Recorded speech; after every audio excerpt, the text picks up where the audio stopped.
Okay, we're rolling. All right.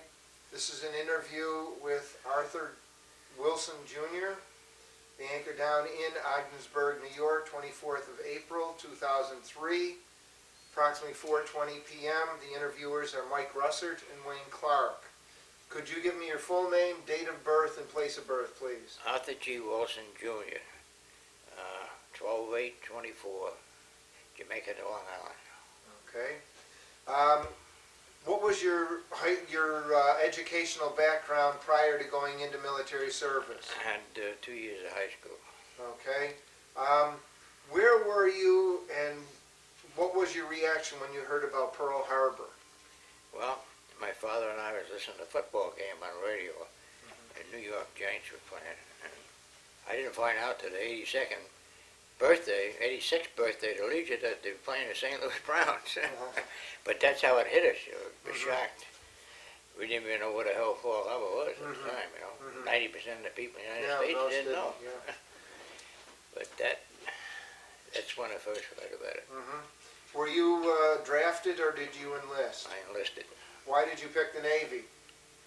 Well, my father was in the Army, and he always told me, don't join the Army with being in trenches with all those friggin' rats and stuff. So, but he did mention that you might have to swim in the friggin' Navy, too. Had you ever been on a ship or anything? Yeah, I was on the USS New York. And No, I mean before you went into the Navy. Oh, no. I was on fishing school Okay. down on Long Island. All right. Fishing boats. All right. When did you enlist? In May 1942. Okay. Could you tell us about where you went for your basic training, your boot camps, and so on? Great Lakes. In 1942, it was Okay. How long were you up there? 13 weeks. Now, was this the first time you were away from home? Oh, yeah. How did you feel about that? Didn't think about it, really. Didn't? You know. We were used to being on our own anyway, doing depression, you know. You had to work. 12 years old, worked. You had to help support the families, you know. I remember walking the railroad tracks down on Long Island there, and the engineers used to throw a couple of buckets of coal out for us. We'd pick it up, take it home, and keep warm, you know, because you couldn't get wood down on Long Island, you know. Yeah. Yeah. Okay. How long were you up at Great Lakes? 13 weeks. And then where did you go? I went down to USS New York in Norfolk, Virginia. Was that your first ship? Yep. No, what was that? A battleship? Battle wagon, yeah. Yeah. How long were you on the New York? Oh, about 6 months. And what was your assignment on the ship? Gunner's mate. What kind of gun? 3-inch 50s. Okay. Where were you stationed? Well, we're out of Norfolk, Virginia. It's training, more or less training. Training on it? Yeah. There's a funny story about that, too. We were firing, you know, and get down at 4 o'clock in the afternoon. 6 battle warriors anchored. They all let their captain's gigs over. Captains all got them, they went out fishing. Yeah. Pretty soon they come back and they all got back on there, and I guess the fishing wasn't too good. 6 destroyers come down and they dropped depth charges. They load the boat and they loaded up with fish. And I said, holy jeez, that's expensive fishing. When you're in charge, I guess you can do things like that, you know. So what did you do? Was the 6 months on the New York just a training cruise, or did you do anything other? They were taking guys from boot camp aboard, training them, and then when they get them trained, they ship them off, and they get another load, you know.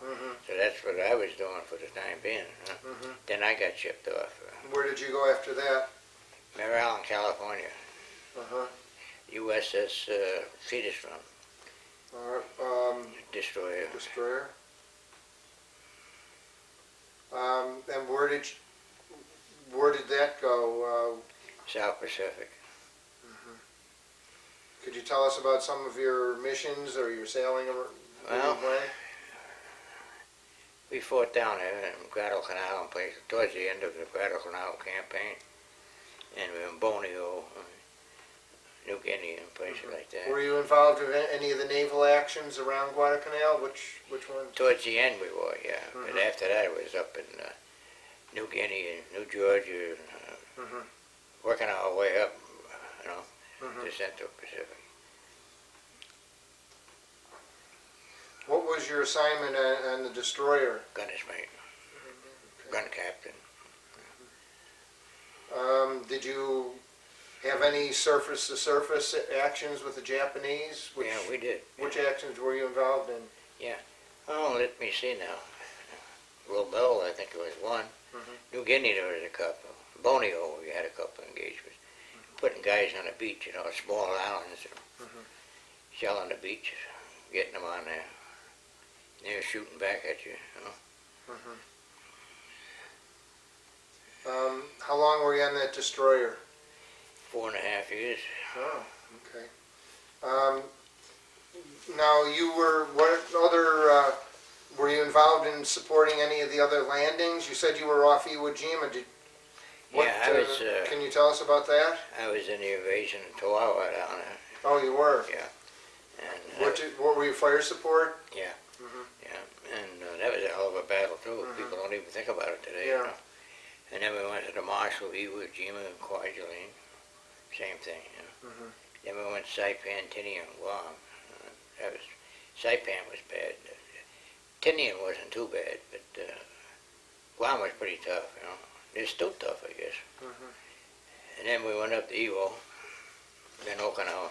Could you tell, you said you saw the flag raising at Iwo Jima. I did. Could you describe that? I know you have it yeah. written here, but on tape? Well, we had a job. We had to patrol the beach for subs, Jap subs. And then we had escort guys to the beach, Marines, you know, shell on the beach. And then this particular day, I happened to be at the gun sight on my 5-inch mount, looking up. I see a flash of color on top of it, mount shooter booty. I put the gun sight on. It's a small American flag, you know. And all it disappeared just like that. And I figured, geez, the Japs must have knocked them off. And I seen a huge flag go up in the air. And then all the shooting stopped. And we could hear the guys all cheering and laughing, you know. I felt like crying. Then I looked around and the whole crew was crying. So I cried too. It's so patriotic to see that flag go up there, you know. Jesus. Yeah. That must have been a thrilling sight. Yeah, it was. Were you involved in the actions around Okinawa at all? Yeah, I spent from the 15th of March to July 2nd off the coast of Okinawa. Kamikazes to drop every freaking, oh man, you know, you stop at the gun, 4 hours there, 4 hours sleep, you ate, everything at the guns, you know. It was a bad experience. I see a lot of guys cracked up. We had 40 guys crack up in our ship too, you know. It's a tension. You're not knowing whether you're going to get killed there, kamikaze is going to hit you or what, you know. It was a bad place. You had human torpedoes. Guys swim. I killed 8 guys on a freaking ship with a rifle. Japs that climbed us up trying to get down and kill them in the bunks. Really? We had to post sentry in the bow and the stern and up on the bridge. They were bastards. I mean, really, you know. Then you had suicide submarines, suicide planes, suicide boats. It was.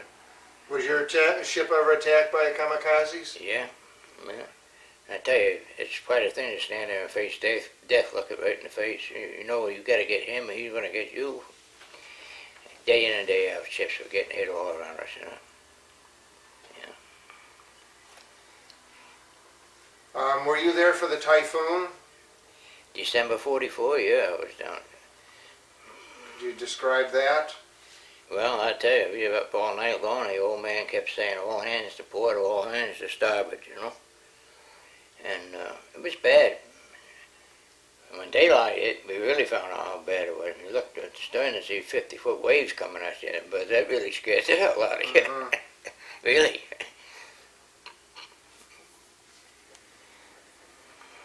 Okay, where were you when you heard about the death of President Roosevelt?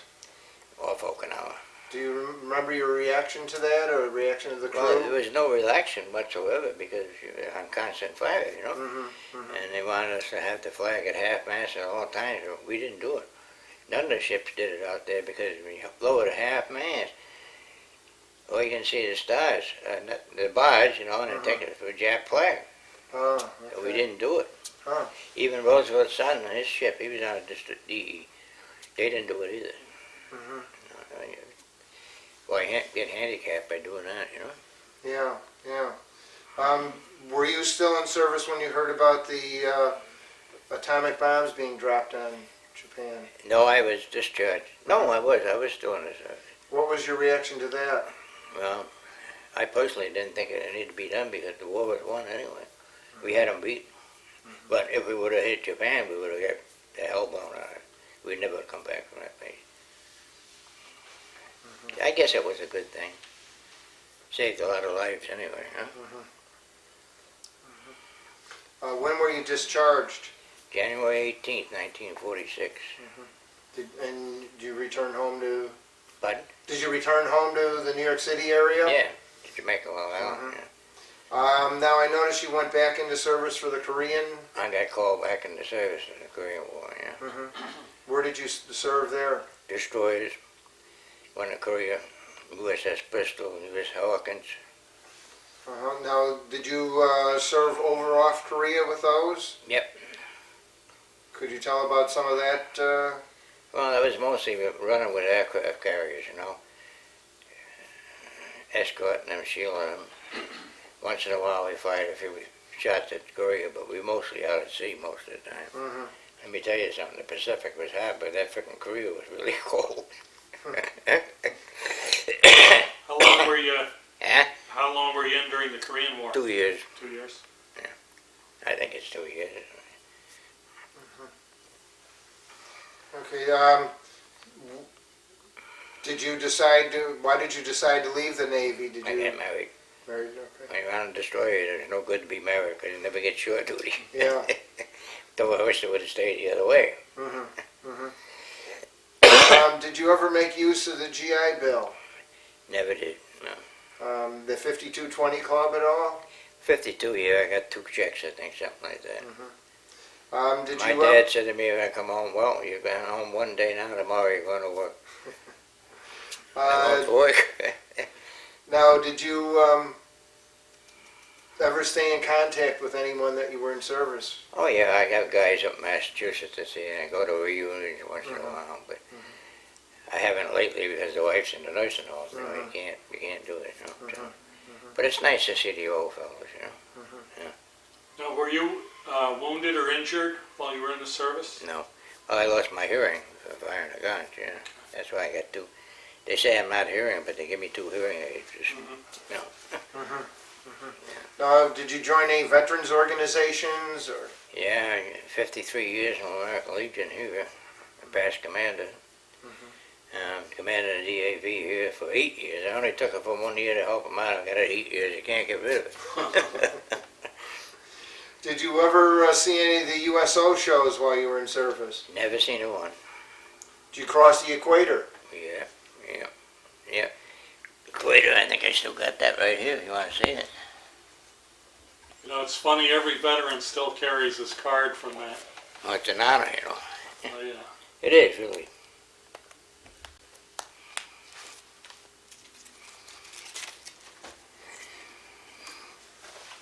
Here, if you hold it up, Yeah, hold it up right in front of you and I can zoom in on it. if you hold them up front, he can.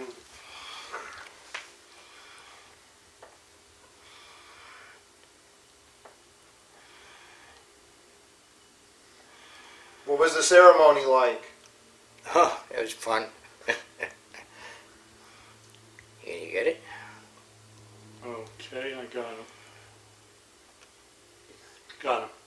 Got it? Yep. Yeah, it was a wild time out there, boy. Jesus. They really give it to you. Lucky we had time to do it, you know?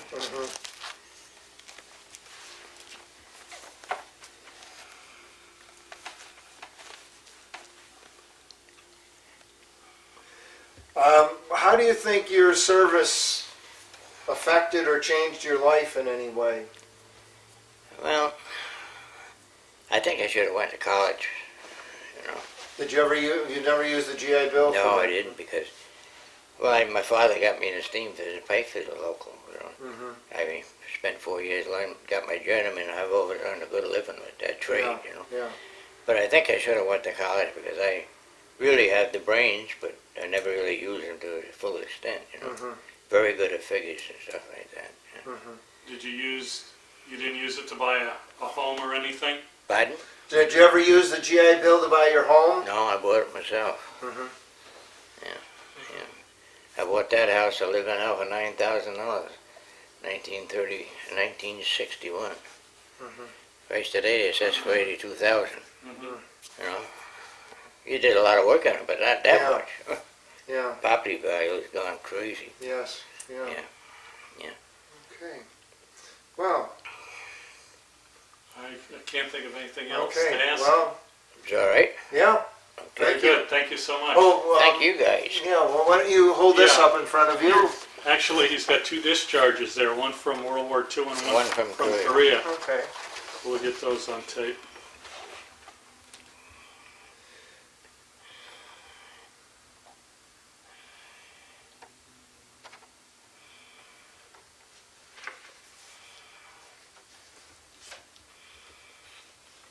Little Legion got me in this thing. Okay, Okay. Thank you. we got him. Thank you. All right. Thank you very much for your interview. You bet.